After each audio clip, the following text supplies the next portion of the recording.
Hello and welcome to the PocketGamer.biz Podcast. My name is Rick Cowley, the editor of PocketGamer.biz, and this is our weekly chat on Zoom to discuss the fun and exciting world of mobile games, the industry behind them, and all the big movers and shakers and interesting stories of the week, but not necessarily the games, just the industry. Joining me, as always, are Kaylee Partleton. Hello. And Matthew Ford. Hello. Is everybody doing well today? We are now on the 6th week of quarantine in the UK, I believe. Not that I'm keeping track. Sounds about right. Yeah. Timing's meaningless. It's all merged into one. Sunrises, sunsets, same things, different day. Yeah, I'm holding up well. Thankfully, my main hobby is video games. So, well, that is true. We are in the right place and the right time and the right industry. The right timeline there. So, yes. Apart from the horrible things outside, of course. Yeah, but if you just close your eyes and go la la la la, it doesn't matter. Yeah. That's one way of looking at it. Yeah. Obviously, the world is in a dire place and everything is terrible. But we will be discussing other things. But first of all, before we go into mobile games, I know that's kind of our whole deal, but I did want to talk about something not mobile gamey that I was keeping an eye on yesterday for about the 8 hours that it actually ran for, and that is the Assassin's Creed Valhalla digital reveal, where I believe I posted it in our PG.biz chat on Skype, where it was literally just a video of a guy making the key artwork for Assassin's Creed Valhalla very, very slowly and painstakingly, not even sped up, and it was a proper just live stream of it. Did either of you watch it, and how long did you watch it for? Yeah, it was Boss Logic, wasn't it? Who the Marvel and DC artist. He's done a lot of work. I didn't realize it was a person who was well known. Yeah. I think he's Oh. pretty popular on social media. He's got 500,000 followers or something like that. Right. Yeah. Yeah, he's quite well known. Yeah, it wasn't just the Ubisoft ran a competition and went, oh, you'll do, come on, reveal our new game. But, Boss Logic, my son, is available today. That's a great name as well for your son. But it was very unusual for a reveal, but it was sort of cool in a way to sort of slowly roll it out like that. I mean, we're getting a trailer today, so 5 o'clock UK time. But to reveal all the artwork and the setting and everything like that, I think for people that are really into Assassin's Creed, it's something to keep people going during the day. But in terms of obviously, it's not a mobile game. We're not going to talk about the game. Nobody here cares about the game. We're all about mobile games on your phone, right? So the thing I'm interested in is this kind of reveal something that you think other games should be adopting? Because obviously it's a very specific thing in that Assassin's Creed is hugely popular and does have these wildly intricate, artworks and stuff like that, and that's going to be important for that kind of thing. Is this something you think other developers should do, or is this just kind of a one-off thing that only Ubisoft could pull off? I don't know. Kaylee, what do you think? See, I don't think it's something that all developers should look at doing. The thing is with Ubisoft, Assassin's Creed, like you said, it's huge, and there was so many different possibilities. People thought it was going to be in Japan, others thought Vikings. Obviously, the most popular one was Ragnarok. People thought it was going to be all about the Norse gods at one point. So I think this artwork thing was really cool because it left people guessing, what was right. Although pretty quickly, I think you figure out it wasn't in Japan. But... So you don't think you'll see Candy Crush Saga doing a long reveal art video or something? I'd actually find it quite amusing. Candy Crush Saga I don't think mobile developers can really. There's only a number that I think could pull this off. The proper top tier lot. I think Epic Games could maybe do something like this. Possibly King in some manner. I don't think a lot of these match 3 games and a lot of other titles that come out regularly mobile would generate that sort of excitement and following for people to stay online for 8 hours non-stop and watch this video. It's a different level, something like this. Yeah, maybe Clash of Clans 2 gets revealed by a long 12-hour stream of one person meticulously drawing a hog rider or whatever. Or a new Angry Birds, something like that. I can imagine an interesting campaign from that, because they always do cool stuff like they did for the what was it, the 10th anniversary of Angry Birds, where they rolled out loads of like Angry Birds products. Yeah, like one-off stuff like an Angry Birds electric scooter, a yes, vending that was machine. powered by the scooter that was powered by your screams. Yes, which is Loved brilliant. And the vending machine as well, which did you have to punch or something or scream at it as well? Wasn't it? missed Yeah, you that. punched it, didn't you? Yeah, and there's a few other ones like that, which is very cool and Brilliant. interesting marketing. Let out your anger. Exactly. Oh, you stopped talking just as I went for a drink. Why would you do that? Anyway, yes, so that was really interesting. And I'm going to segue. I'm still working on it. It's my third time that this is going to go live, third or fourth time hosting. So we're still working on my segues, but we'll get there. We'll get there. So moving on, we are going to talk about actual mobile game stuff. We have got interesting news about Jagex being acquired again for another huge sum of money by another business that has no right being in games. We've got Rumble Hockey are doing something interesting for their content creators. Fortnite from Epic Games has a couple of interesting stories about its new Party Royale mode and the Travis Scott gig, which we revealed how old and weird we are and completely out of touch with the kids we are. We've got some soft launch games we're going to talk about. We're going to talk about Scrabble Go because that seems to still be in our news feed somehow, which is pretty interesting. But first, I would like to talk about possibly the biggest story, certainly of this week, possibly even the first third of this year. Jens Begemann of Wooga fame, the CEO and founder, has decided he is now leaving the company after 11 years there. He will be departing at the end of June, where he wants to return to the world of entrepreneurship to support young founders with angel investments, and he's also going to do some other stuff. He's been replaced by Nai Chang, who is the former Google Global Head of Games. That's a lot of guzz. Who also used to work at Buffalo Studios, which I believe was acquired by Playtika, which That's also correct. now owns Wooga. So interesting that he's clearly has some experience working with Playtika and is now coming back in as CEO. Matt, you spoke to Jens just before he was announcing his thing. How did he sound about all this? Like, is he excited and happy, or like, because the feel of the news and the interview that you gave seems like he's like super psyched, but also like it's 11 years with the same studio that he founded and now he's kind of moving on. I mean, like, what kind of vibe did you get from him when talking to him? Yeah, he sounded in good spirits. He sounded like he was ready for a break. 11 years with one company is a long time, and also founding it. And he's basically been saying he's been working since he went straight out of school. And that was like you were saying, like I think he said 50-hour to 60-hour weeks. So I think he's due a break in that respect. But yeah, he seems like he was talking about how he wants to leave the company on a high, and he feels this is the best time.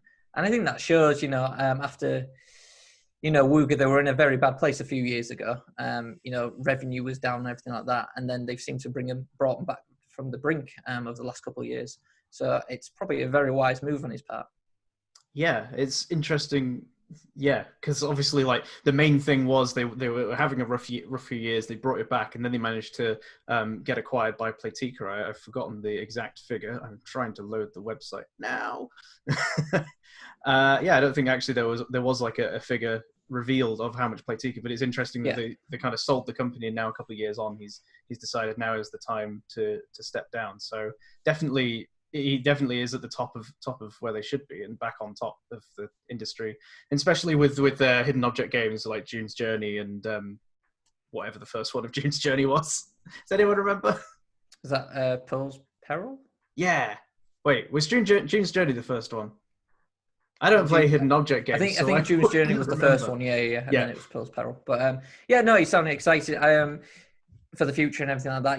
He said he was going to go back to a bit more entrepreneurship. You nearly got that out. Nearly got it there.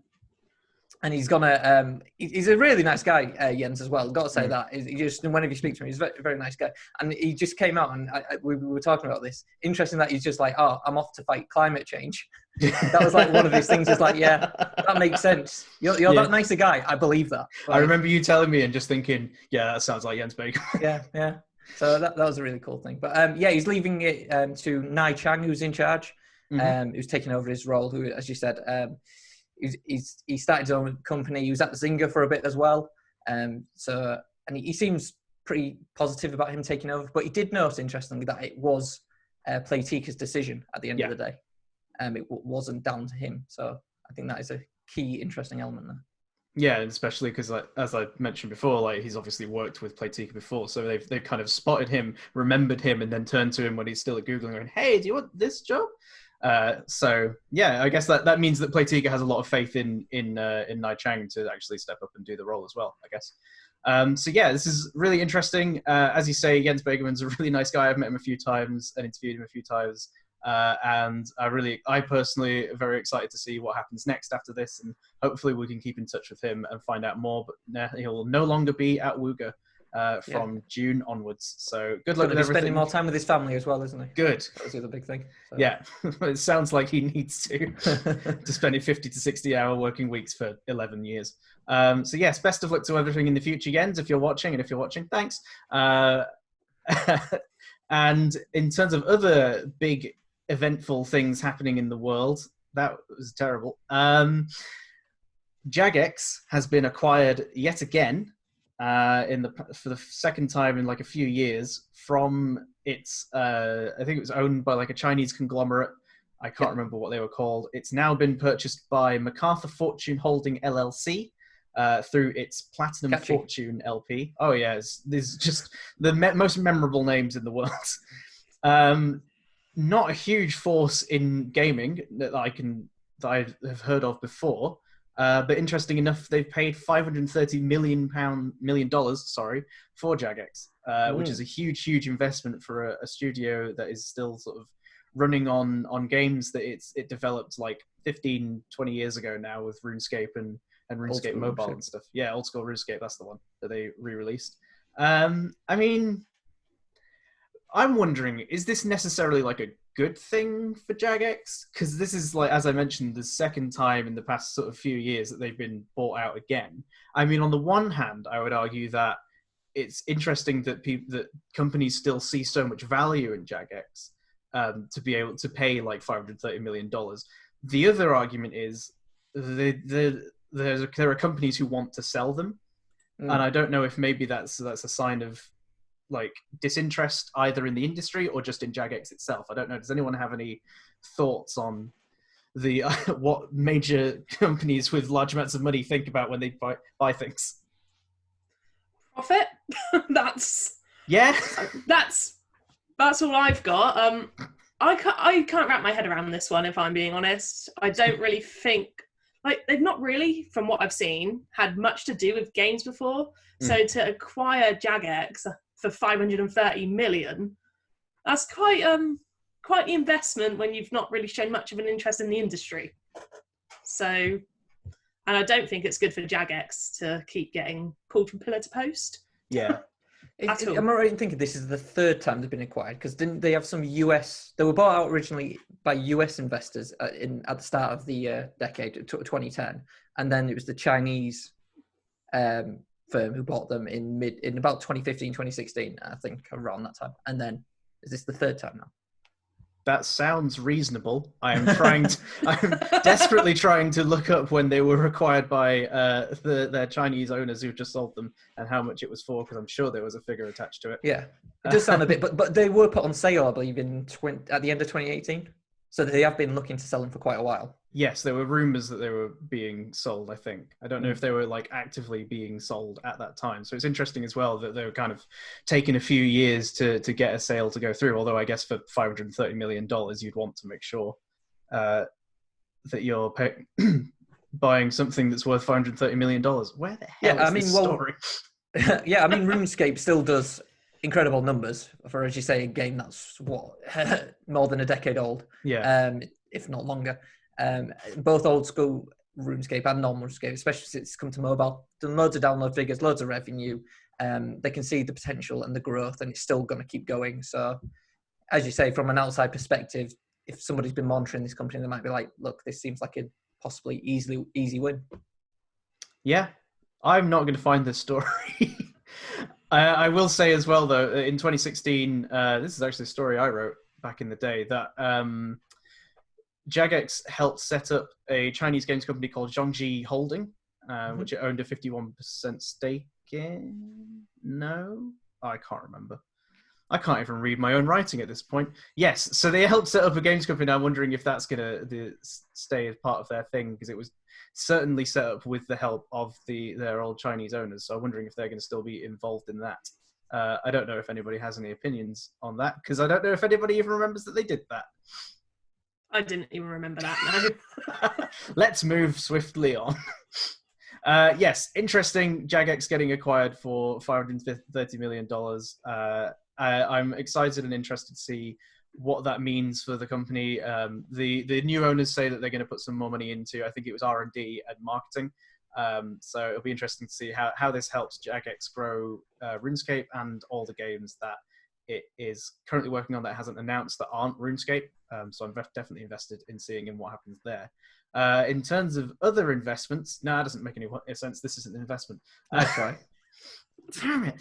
Rumble Hockey from Frogmind. So we all know Frogmind, they made Badland and Badland 2, and then they got acquired by Supercell, and now they make these sports-ish games. So they made Rumble Stars. They've done another Rumble game, I think, and now they're doing Rumble Hockey, which they soft launched. I think we spoke about it either last podcast, maybe. I think it was the first one. What was the last one? I might be. I don't know. Time is relative. We definitely spoke about it at some point in the weird midst of times. They got in touch with us again recently to say that they are planning a new revenue share scheme for Rumble Hockey, which will, if I can remember the wording of this correctly, because it was kind of deliberately vague. So, content creators are being given the opportunity to sign up as like official influencers for Rumble Hockey. And then they will be given a link that they put in their content, and then when people click on that link and download the game, that will be tracked, and those players who, if any of them spend in game, 100% of that revenue from those players will be given directly to the content creators, which is huge, because usually they will get like 5 or 10%. Instead, they will get the entire like money from them. This only is going to happen for the first 30 days after the player downloads the game. So after the first month of that player playing the game, they will no longer get the full 100%. Presumably, they will still get a revenue share, but they haven't. Frogmind hasn't mentioned anything like that now so far. And they are doing it primarily because they've seen working with influencers previously has seen the number of downloads increase, and then that in turn increases engagement and revenue through the audience. Wow, I should have turned down notifications. So, is this going to boost the number of players, or do we just think it's going to boost the number of creators? That's what I'm thinking, because this is a big sell for creators. Yeah. And they have a limit of like, we're looking for people with at least 5,000 subscribers, so you need to be relatively ticking along. But are we going to see more people playing, or are we just going to see like tons of creators immediately lamp onto this and then not really, I don't know, generate the players that Frogmind are hoping for? I mean, from Frogmind's perspective, it's obviously it's a clever marketing initiative, to get people to jump on board and everything like that.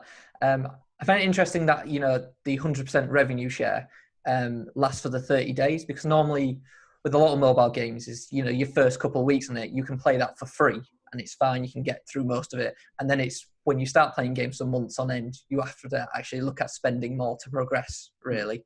So that's where sort of the money on their end is going to come through. So it's that all makes sense to me. I think a lot of people will jump in through this. I mean, it depends how many influencers get on board with it, but if people do, it does seem like a smart move.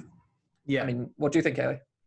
I think it's a smart move, because content creators, influencers, it's exactly that. They influence, and I do think it is going to bring in more players. So I think it's smart, and it does, because I wrote this story, so I'm happy I remember a fact. Hey. They said they wanted to actually keep money within the games industry.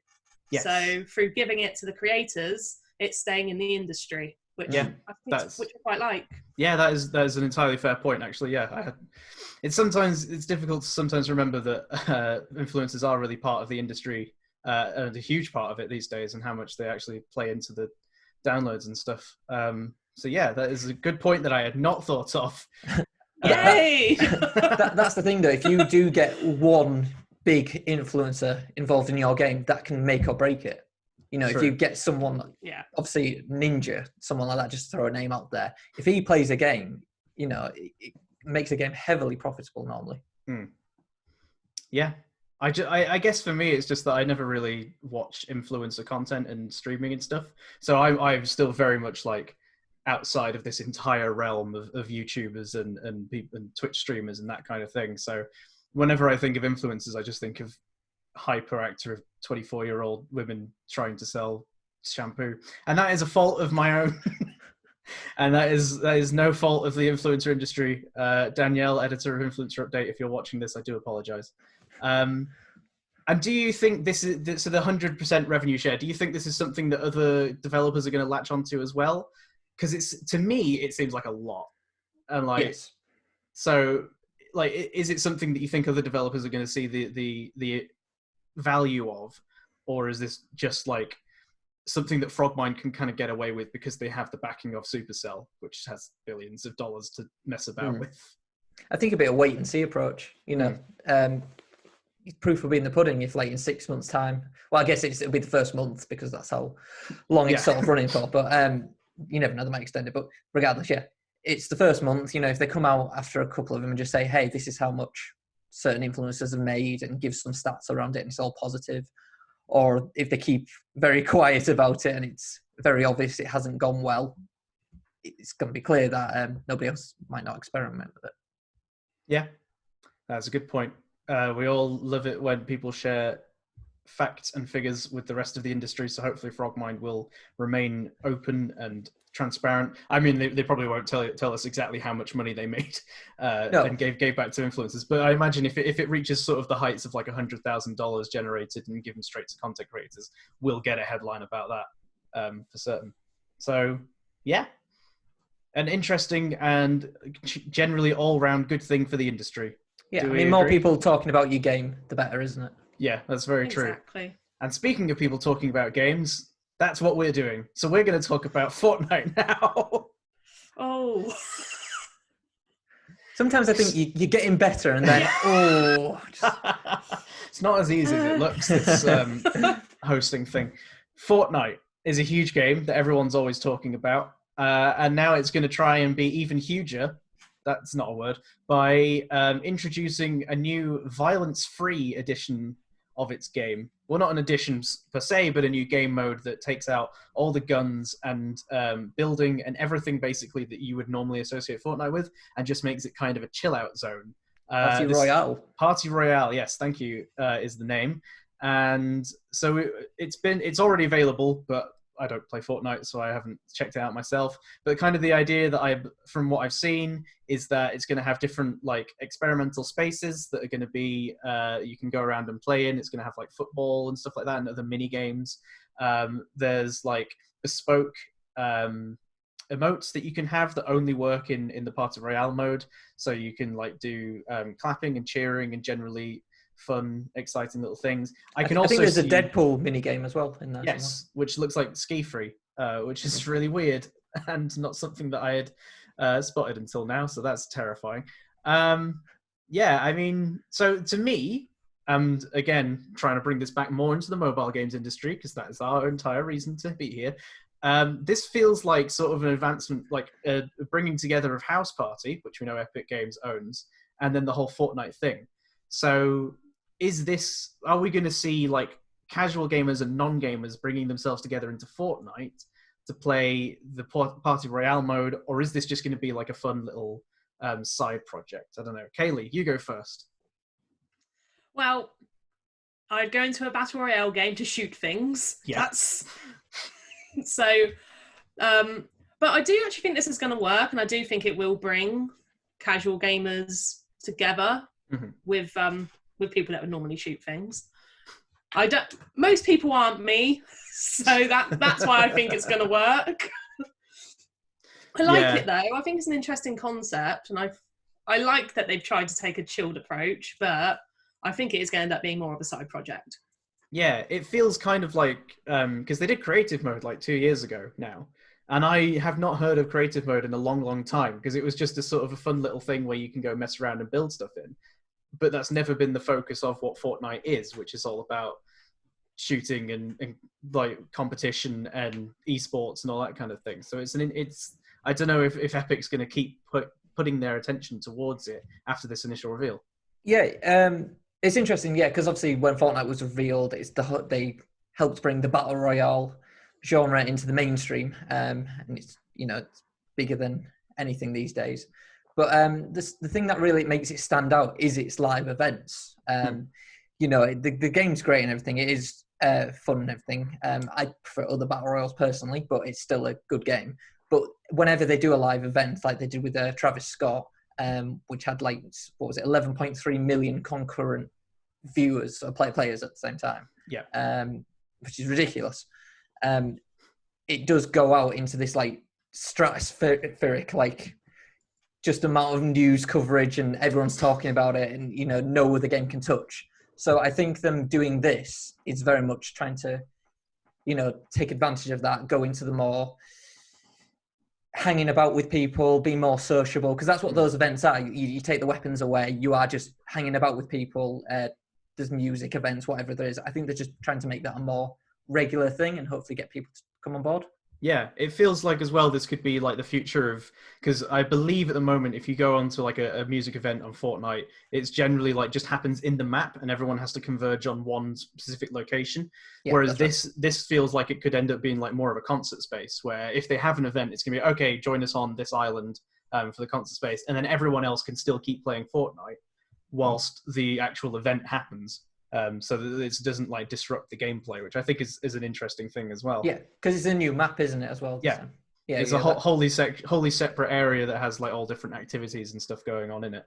I have no idea how you access it. I presume it's like a separate thing that you have to load into, like how I imagine creative mode works. I imagine you just go through the main mode or whatever. Yeah, not playing Fortnite is one of my greatest failings as a games journalist. I should have got in on that way earlier than I did.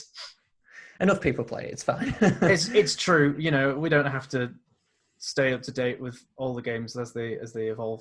I would just like to touch on the Travis Scott thing, because it did, as you say, it got it was actually 12.3 million concurrent players, and that was on its first event. It then overall saw 27.7 million uniques, so that's people logging in one time to come and see it, and then overall it was enjoyed 45.8 million times. So people actually logged in. I think that's nearly just about, there's less than like double the number of unique users. So there's a few people who probably jumped in like 3 or 4 times, but definitely a lot of people came along twice. Yeah, because there was 4 music events, wasn't there? I think there was 5 overall, and they were all spread out on different time zones. Yeah. So I think America had 2, the Europe had 2, and then I think Asia had 1. I don't know if that's exactly right, but yeah, it sounds right. Yeah. Yeah. So yeah, it was obviously huge, and we are fools because at the time we were saying that Travis Scott was not a big draw, and they would be fools to have that. Did we say fools? No, but I'm just taking us wildly out of context from what I remember of our conversation. Actually, I think it was just me and you that thought it'd be bad. I think Matt actually was on board with it. I think Matt actually. Thank you, Kayla. You've always been my favourite. Yeah. You can't pick favourites. I'm your boss. I have to be your favourite by law. Technicalities. It's in your contract. Yeah, I didn't really have a point for the Travis Scott thing. I just think that's big numbers. Yeah, it's huge. I mean, it's impressive. Yeah. We obviously just don't listen to the guy. I mean, if they put anybody else in, there's a chance we might know him. I'm trying to think who's modern and popular. Who people? I mean, because it is a younger audience for Fortnite. Okay, it's teenagers. A lot of people. That is a big bulk of it. You stick Blink-182 in there, then I'll come. Someone like that. But yeah, I don't know who Travis Scott is, but it seems a good partnership and it's clearly paid off.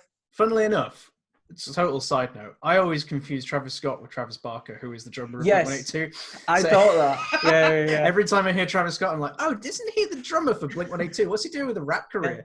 Just way off base. That's a random partnership to grab for, I think that just shows that we are the wrong age for Fortnite. And we've already been aged out of the games industry. So I think really this means it's time for us to quit. I'll just focus on PC. I'll focus on Assassin's Creed. Yeah, that's what the old people are playing these days. Viking-based Assassin's Creeds. Let's move on before we think about how old and grey we are. No. To a game that people who are typically older, this is not going well for my segues, are playing. Scrabble Go. Sorry, any Scrabble Go players who are in their early 20s and feel very disappointed in what I just said. The developer behind Scrabble Go is a company called Peer Play. We've never really spoken about it before because, to be honest, I didn't even know that was the developer, because this is a Scopely publication, and Scopely tend to sort of focus on themselves when they do their press releases and stuff. But it was actually developed by a different company. It was established in 2016, and now it's been acquired by Scopely for an undisclosed sum, because the success of Scrabble Go is unmistakable. It's now 2.5 million daily active users, daily sessions of over 100 minutes on average, which is pretty great numbers. And still, I think they're going with sort of the tagline of "this is the best word game launch ever." It certainly feels like it. That's a lot of players. I did have a question lined up for everybody about this. So this is actually Scopely's second acquisition in 2020, because they started the year by buying Foxnet Games, which I can't imagine was cheap, because they have Marvel Strike Force and a few other licenses that I think they're working on. Star Trek, do they do as well? I don't know if they do Star Trek. Wait, is that not the Star Trek one? No, that was Disruptor Beam, and they were acquired by Tilting Point. Everyone's getting bought up these days. It's true. There's been a lot of acquisitions going on despite the coronavirus, which is actually really interesting that people are still willing to throw money around in these uncertain times. So when will the acquisitions stop for Scopely? Is this a good strategy for Scopely? Because previously they kind of focused on maybe a handful of games. So they had The Walking Dead Road to Nowhere, I think it was called. Yeah. And they did a couple of WWE games that I think are still active. Are we going to see Scopely exploding in scope, if you will? Or is this sort of the end, do we think? Or are we going to see is this the last acquisition that Scopely's going to focus in on its things? I don't know if anybody has an opinion. It's hard to say. I mean, they've obviously seen the success of Scrabble Go, and they just wanted to get a bigger slice of the pie. As I said, what is it? Biggest word game launch ever. So I imagine this has been something in the pipeline for quite some time. It's not something they've just, even before the game launch, I imagine there were conversations ongoing before then. Yeah. So I wouldn't be surprised if we see one more before the end of the year for Scopely. Yeah, I think it's interesting as well. I think part of the reason why this might be, I kind of feel like Scopely's not going to be acquiring anything else for the rest of the year, just because I don't think that's really part of their whole deal and mindset. But the interesting thing here is that, so as far as I can tell, Peer Play have only ever made one game after being established in 2016, and that is Scrabble Go. And they basically, when they started, immediately started work on Scrabble Go with Scopely. So they've been developing this game for 4 years, and at the end of it, they've been acquired by the publisher they were working with. I mean, clearly it's paid off, but 4 years for a word game seems like a long time. Do we agree on that one? Yeah. I mean, it's paid off, hasn't it? I mean, as I say, it's doing very well so far. So it's not something you can. I don't know if you can say that. Who knows? And I guess 4 years well spent. Yeah, I guess Words with Friends 2 probably took quite a long time, but at the same time they were still iterating on Words with Friends, the original, and expanding on that and keeping that alive with various things. So I guess I just don't know how the games industry works. Every conversation in this podcast has ended with me saying negative things about myself, and I'm going to stay positive for the next few conversation topics that I bring about. We might end up with a new editor soon. No, you're better than that. Editor exits after disastrous display on podcast. No, I know what you mean, though. When you think of the core Scrabble game, to develop that onto mobile for 4 years, the game's already existing. So I can see how we can think 4 years. There's a lot of mechanics behind the scenes and everything like that. I guess they could be testing for a long time as well, because you can see the success of something with Words and Friends, and you only get a launch one time. You only get to launch one time, so you want to perfect it. That is exceptionally true and a very good point. And now we're going to move on. So, yes, Scopely has acquired Peer Play. That's exciting. There's so much happened this week that, like, genuinely, I wasn't even scraping the bottom of the barrel for stories this week because we've just had such great stuff. We are also entering into financial season, which is usually my favorite season of the year, where all the big companies, publicly listed companies, start announcing the revenues and profits they've made for the last quarter. We have seen the first of the major mobile developers release theirs, and I think this is fascinating. So this is Rovio, who we talk about quite a lot because Angry Birds still remains a popular mobile franchise. They have seen revenues decrease slightly, but they have seen profits increase 74.8% year on year to $14.1 million. Still not a huge amount when compared to other major developers, but quite a lot, especially when you're considering the jump that is compared to last year. And that seems to mostly be down to the fact that they've halved how much they're spending on user acquisition. So their UA costs have been dropped down to 14.6 million for this quarter compared to 25.7 million last year. I mean, has Rovio been spending way too much on UA this whole time and they've only just realized? Like, Potentially. That's kind of the only thing I can think of is, I mean, obviously, I believe that they launched Angry Birds Dream Blast this quarter last year, so Q1 FY19, and one of the things that they're saying in their financials is that they actually they like to ramp up their UA costs when they launch a new game, and then they start scaling it back down again. So we might see this fluctuate again and again throughout the year as they release more games because they've announced they want to, and we know probably what a handful of those are going to be. So yeah, it's interesting but it's interesting how much more profit they've made when they're not advertising like so aggressively with their UA marketing. The other thing I wanted to sort of question is, so like I would sort of argue that Angry Birds is still a recognizable IP. Obviously not holding the same weight that it always has. But is this a sign now that the brand just simply does not have any weight? Or is this just standard practice for the industry to spend tons and tons on UA? And I don't think it's definitely not got any weight. I think it's got a lot. I mean, we've just seen last year the Angry Birds film sequel came out. I think it was Angry Birds 2. Angry Birds Movie 2, to give it its official title. Yeah. And that did remarkably well. It had a huge critical response for a video game movie, which, you know, that's amazing off the bat there. It made a lot of money itself, so people recognise, you know, Red and Baum and Co. They're going to cinema to see that sort of thing. And I think that's been the same with games because Dream Blast has done pretty well still. And, you know, just merchandise and everything like that, you can see that that all factors into the financials. I know what you mean, though, about how much weight they've got. And I wonder if Rovio are questioning this themselves, because they did soft launch Angry Birds Legends, an RPG game, recently. But they also soft launched an exact replica of that game, just without the Angry Birds IP in it. And it was called Chronicles of Legends. So it's just like, I have it written down. I'm ready. But yeah. So like, it does make you wonder. Rovio, they're obviously testing the water with or without. Is it worth us slapping Red and them in there, or should we just go without and make it a bit more? I don't want to say generic, but it, you know, it is all the sort of your typical orcs and imps, those sort of creatures you'd find. Yeah, I don't really have anything to add to that. I think he's definitely nailed every point on the head. Yeah, so let's move on. I think it is interesting that they are spending so much money on UA and the Angry Birds. So I would say it doesn't have the weight because you would assume that, you know, when Supercell announces a game, I imagine there's a UA budget to that, but the world goes in like wild for it. We saw that recently with whatever that game was called, Rush Wars. That's the one. When Rush Wars was announced, even though it was coming out in soft launch, and even when it was killed, like people were talking about it so much. And then when we heard about like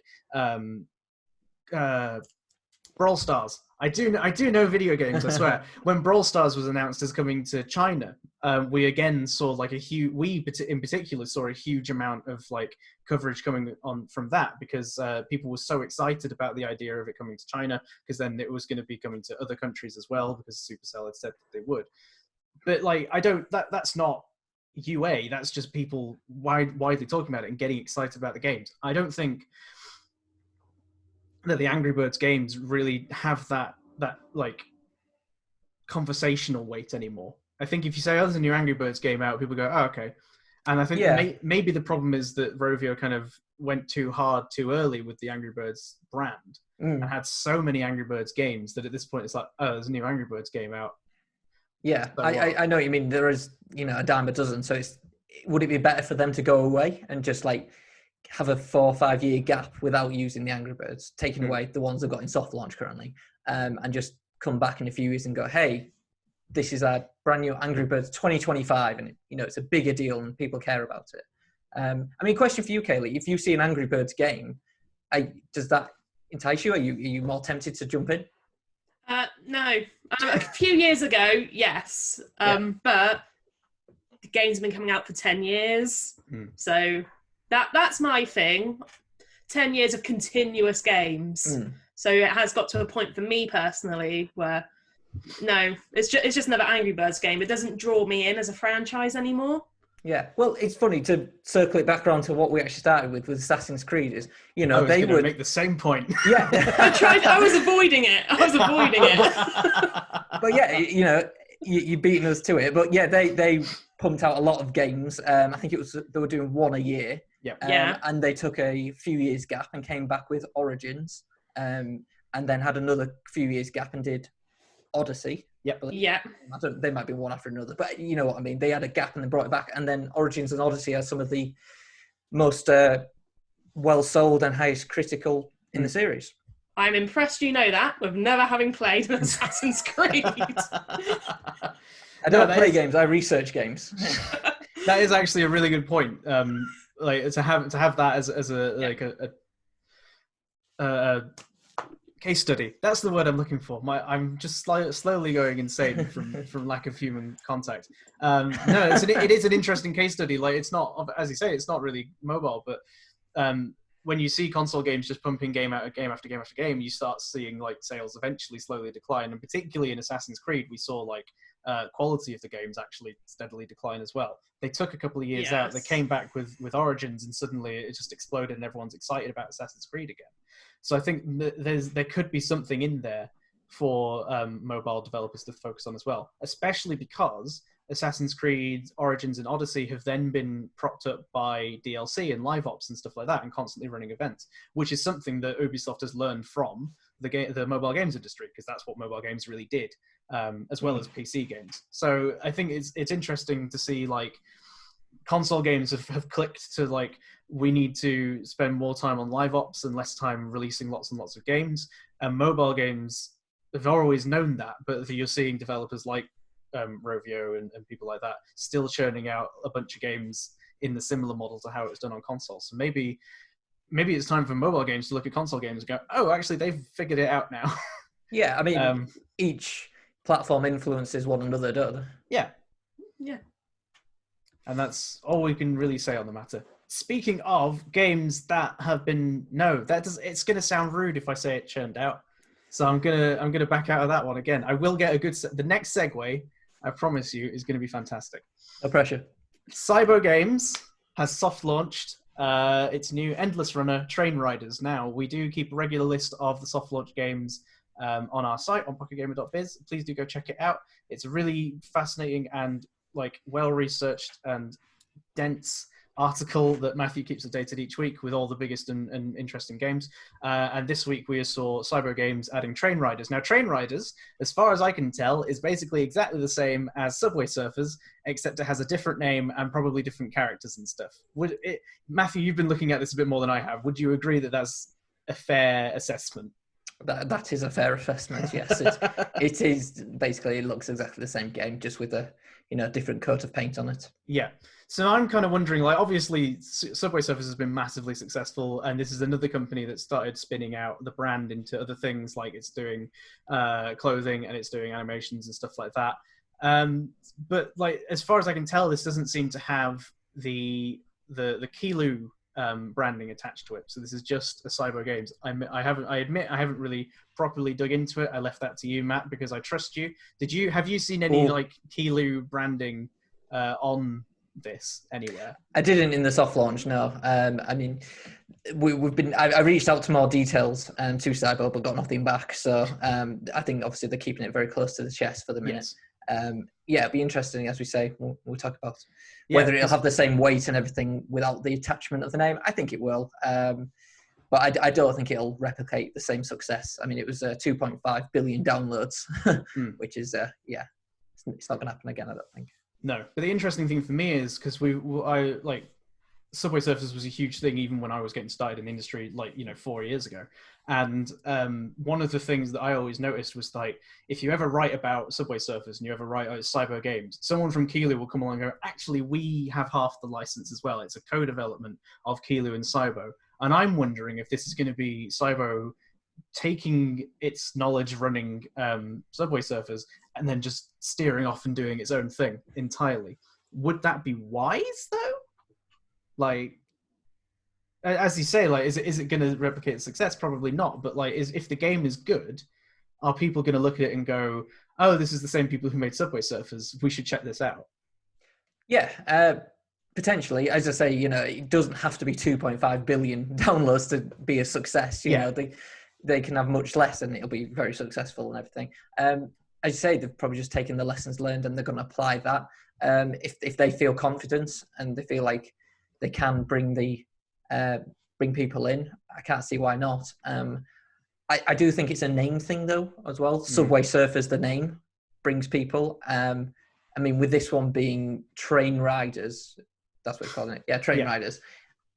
It's a bit of a generic name, isn't it? It doesn't excite me if I hear that. Well, it's it's so close to Subway Surfers. Although actually, train riders sounds like you're on your daily commute more than it does I'm riding a hoverboard across train tracks and avoiding getting caught by the inspector. It's more I'm going to ride the train for 20 minutes while reading an ebook. People might love that these days, just to go outside, to actually get on a train, a normal commute. That would be so good. Yeah. Just to pretend like I'm around human beings again. Why hasn't new question. Why hasn't the games industry caught on to the fact that people want their old commutes back? That's what I want to know. I don't know. It's a winning formula there. I think you've got to get invested. Idea. I will invest a whole £1 in any developer willing to get started on that game idea, as long as I get 50% of the credit for it. Okay, we're going to wrap this up shortly. Thank you very much, everybody, for sticking around. But there is one more topic I would like to briefly bring up. And I know this is a favorite of Matt's that he's been desperate to talk about on PocketGamer.biz for some time. Animal Crossing. Hooray! Animal Crossing is a game that people are playing on the Switch, which we cover sometimes as well, because it is technically a portable device, so technically mobile, and also we love Nintendo, especially me and Matt. It's been now the center of a new late night talk show hosted by Gary Whitta, who is best known as one of the people who worked on Rogue One. He was a screenwriter of Book of Eli, which was, I think that was the Denzel Washington one, which is amazing. That's correct. The co-wrote After Earth with M. Night Shyamalan, which maybe not as amazing. And has also worked on several games, including Telltale's The Walking Dead, Duke Nukem Forever, less said about that better, Gears of War, Prey, and was actually also a games journalist for some time as editor-in-chief of PC Gamer. Yeah. He's now launched his own talk show within Animal Crossing called Animal Talking. There are some wonderful video highlights of it. He's set up a little room in his basement. It's got cameras. He's got a drum kit for his side person, producer or whatever, to play on the drums and stuff. I mean, Matt, have you actually watched any of this, or are you just super excited? No, I've watched some of it. I love it. It's one of those things, when you see an idea and you're like, God damn it, why didn't I think of that? It's just one of those $1 million ideas. Yeah. I think it's brilliant. I mean, it's already been blowing up outside of games media. I've seen people at Entertainment Weekly covering it. And it's gone to, it's going to get bigger and bigger. He's had a few shows so far. And the last one, he had a comedian, a full-on guest. It was someone from Twitch, and they were on the front of Twitch as well. And wow. It was something like 113,000 viewers. He posted at one time, and he had a musical guest as well. So it was like a full-on show, which is just amazing. That is pretty impressive for a very silly idea that has been taken to its extreme. I don't know. Like, maybe we should do that? Yeah, why Anybody not? up for detailed, in-depth conversations about mobile games within the world of Animal Crossing? I think we've got to nail the normal format before we start branching out, to be honest. But I know what you mean. I think this podcast is near perfect, and if anybody says otherwise, then they are probably correct as well. So that's a no on the Animal Crossing talk show then. Kaylee, do you even own Animal Crossing? I don't even own Animal Crossing. So it'd just be me and Matt talking about Animal Crossing within the world of Animal Crossing. Maybe we could spin that off as a separate idea. Yeah, it'd just be our avatars and Kaylee. That'd be brilliant. But, Animal Crossing still continues to sell well. I think some stats just came in just before the show, which I saw, which saying like New Horizons is the best-selling game in Japan this generation and on console in over 10 years, which is, it's just a, different level altogether. It's a phenomenon at this point rather than just being a simple game. And it's interesting that people are using it in so many different and creative ways, just like we are using Zoom to now create podcasts, which we have reached the end of. There's a segue. Thank you very much. So, thank you. I'll now be retiring from my podcast hosting duties until next week. Thank you very much, everybody who's joined and watched our wonderful little podcast about mobile games and the industry they're in. Please do check out PocketGamer.biz if you haven't already. We've got all these stories, apart from the Gary Whitta thing, because I refuse to allow it to be written about, on our website, available for your viewing pleasure. We've got great interviews with Jens Begemann if you've not already seen that. We've got the soft launch list. We have so much great content. Please do check it all out. Pocket Gamer Connects Digital number 2 is coming up as well. We will probably be doing a live podcast there. Just a warning to you guys, I guess, because it worked out pretty well last time. So we'll probably be back in some capacity. At the very least, you'll see us there, and we'll be writing up stories from that. That is June. I should know this. Yes. June 8th to the 13th. Is those even real dates? I'm not entirely sure.